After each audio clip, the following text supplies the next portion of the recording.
Okay, so we're getting here together to make a personal statements. We're going to introduce ourselves briefly in response to news articles that have been circulating about Noam Chomsky yesterday and today. All of us here are scientific collaborators of Chomsky. I'm going to introduce myself first. I'm Matilde Marcolli. I'm a mathematician and theoretical physicist at the California Institute of Technology. I have been a recent collaborator of Noam Chomsky, starting in January of 2023. And my personal knowledge of Noam is only recent, but I've been deeply involved in this research work with him over this last year. And well, Bob, do you want to introduce yourself? Right, right. I'm Professor Robert Berwick at the Massachusetts Institute of Technology in the Department of Computer Science. And I've been a longtime uh, friend and collaborator of Chomsky's. We've written a book together. Uh, we've written and thought about many of the same areas together for over, well, I think now nearly 4 decades. And so I've very, very close connections to him. You've also been his student, right? Yes, and also a student.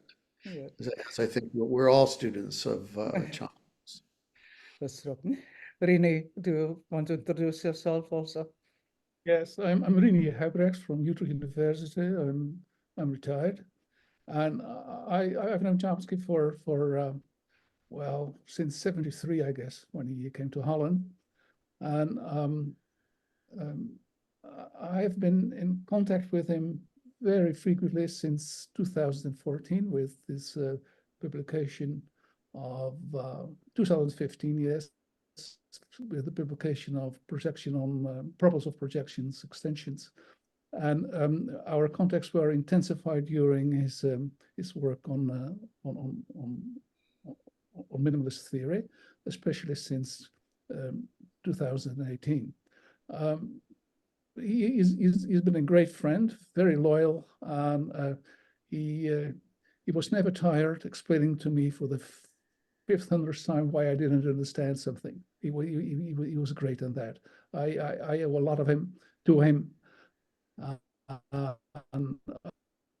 um, uh, I'm very happy to have been able to be a co-author of some of his works on minimalism, but also on birdsong. This is what I want to say.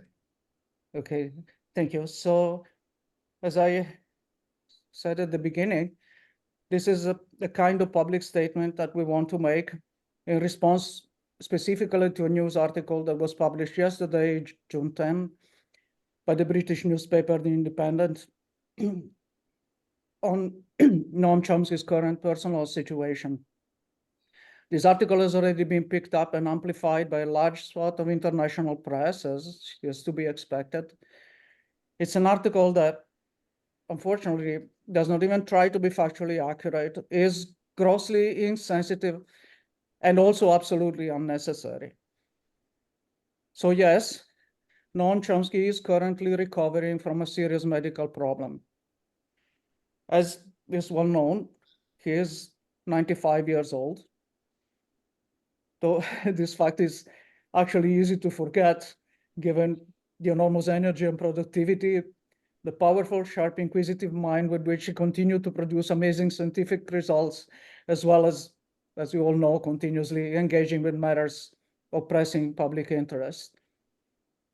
So it does not require the notorious acumen of British tabloids to realize that at 95 years of age, recovering from a serious illness is a very delicate process. It should also be completely clear to everyone who is not a British journalist that he deserves the respect and the privacy that would grant him and his family the peace of mind to go through this slow recovery process undisturbed. Yes, of course, journalists are invested with the task of informing the public of important matters. So to those journalists out there who think that they want to have a good run with this story, if you really want so much to write about Chomsky to the general public, why don't you inform them about all the great scientific work that he is doing? Here you have a scientist who has a record of 70 years of uninterrupted work, one breakthrough after the other for 7 decades. It's not just that, which is already an incredibly rare, an amazing achievement, but also consider the fact that just in these last few years, well into his 90s, Noam has developed an entirely new scientific model of language. This is one that is attracting attention from across many different fields of science right now.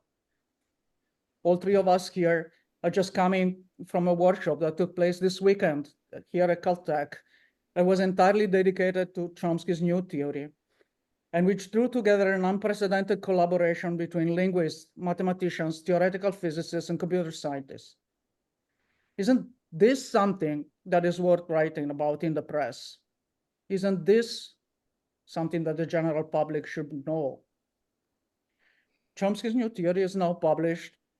It's a book called Merge and the Strong Minimalist Thesis. It appeared in print with Cambridge University Press just this last December, exactly as Noam was turning 95.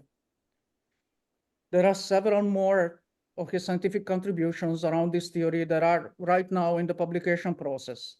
This is the news. Of course, in the public eye, Noam is known much more for his engagement with pressing social themes and for his political activism, which is always supported by his deep scholarly investigations of themes like international relations, as well as pressing concerns that threaten the survival of our planet and of us, of humanity. Over the years, through many decades, he has consistently provided the informed and reliable counter-narrative to the voice of power. His absence from the public scene certainly being very noticeable, especially in the context of the current crisis in Gaza, a theme that, as everyone knows, has been for a very long time of great importance to him. So I want to also say a few words, well, this time not as his scientific collaborator, but as an anarchist, as Noam also is. Well, many misinformed people out there tend to view anarchism at best as some kind of unrealistic utopian dream, and at worst as some kind of chaotic rebellion. In fact, anarchism is first and foremost an ethical project. It's the building one difficult step at a time of a world better than our own, one that maximizes energy, agency, and opportunity for all, a world that is worth inhabiting. In many of his books addressed to the general public, Noam concludes with the same recommendation to his readers. Even when the circumstances seem impossibly difficult, one should always choose to act with hope and with optimism. Because what is really the alternative? Pessimism and inaction can only guarantee the worst outcome. So the only recommendation that I really have for all those out there who are concerned and who would like to be helpful in these circumstances is to actually be supportive.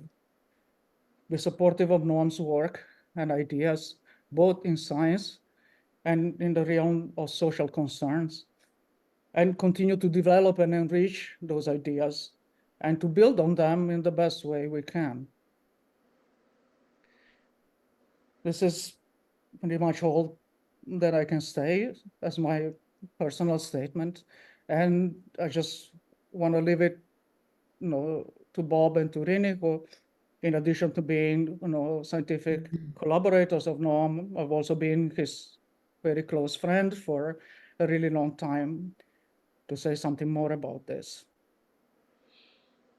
Well, I think Noam would endorse every single word that Matilde has put forward, and would like everyone, as she said, to remember this work that he developed, both along the lines of social action and along the lines of science, and that he has continued this down to the present moment, as she said, for I think over 7 decades. And that's what I would like to add to that.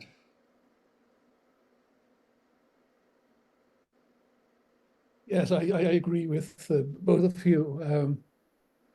I think Noam was very happy and very pleased with with people, fighting him, and he was very enthusiastic about developing his new theory. The contacts were very intense in last year, in the months of May and June. He was very fanatic about elaborating on his theory. He was convinced that it was going somewhere, and he installed that enthusiasm to almost everyone who talked with him about that. This is what is very vivid in my memory. Yeah. He would have liked, his students to continue the work as best as they can. Okay, so this is, of course, our own, personal decision to run this kind of public statement. But yeah, I would like to invite the people who are close to Noam, his friends and collaborators, to show their support for him at this time, and also continue, to contribute to the work that he is doing. Thank you.